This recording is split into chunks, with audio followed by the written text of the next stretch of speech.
hours before kick-off and the tone was set for a chaotic night at the Stade de France. Crowds of Liverpool fans turned away. The supporter at the front here appears to show a ticket and is met with this response. Why? It's got tickets. There is disbelief at the violence. People are really starting to get upset. Callum Ward was there, celebrating his birthday with a ticket won from one of the competition's sponsors. They were telling us to get back and it wasn't possible, and then they started shoving the gate to be able to close it, and that was another point where they tear gassed us and there was a stampede of people trying to get away. So those points is very dangerous, and I'm just kind of trying to grab my brother and get him out of the way. Callum had queued for hours but missed the match. Stewards blamed the crush on fake tickets, but eyewitnesses said hundreds of local people overcame the outer barriers. We're trying to get 40, 50,000 Liverpool supporters going one way, and in that concourse bit where we were supposed to be penned in, that's where all the gangs were, that's where all the robberies were going on.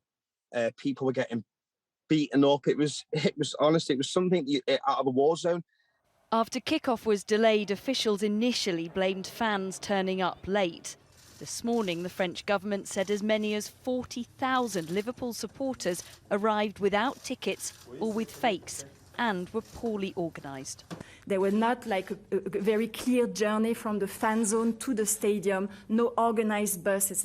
And on that front, it was very different from what the Real Madrid organised for their own supporters. It's been met with anger back in Anfield, including this local MP who told me blaming fans echoes the Hillsborough tragedy. He's demanding a full investigation and apologies.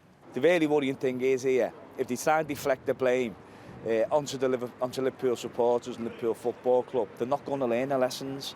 They're not going to learn their lessons, and that's something which we, as a government, should be ensuring that they listen to that message.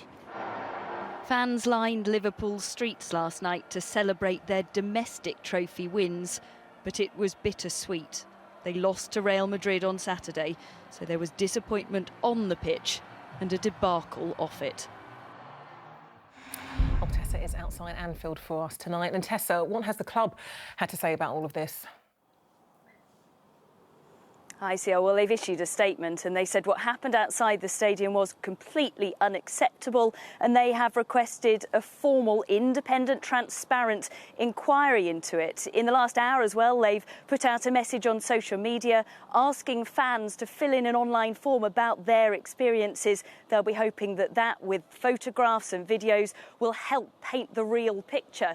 There are questions too, though, about those tickets. We saw lots of them online for £3,000, £4,000, £5,000, but were there really 40,000, up to 40,000 fake tickets? They want an investigation to look into that. Some critics say that this is France's way of deflecting the poor performance of police and, in fact, the role of local young people too, and that, the UK government says, is why we need a full inquiry soon.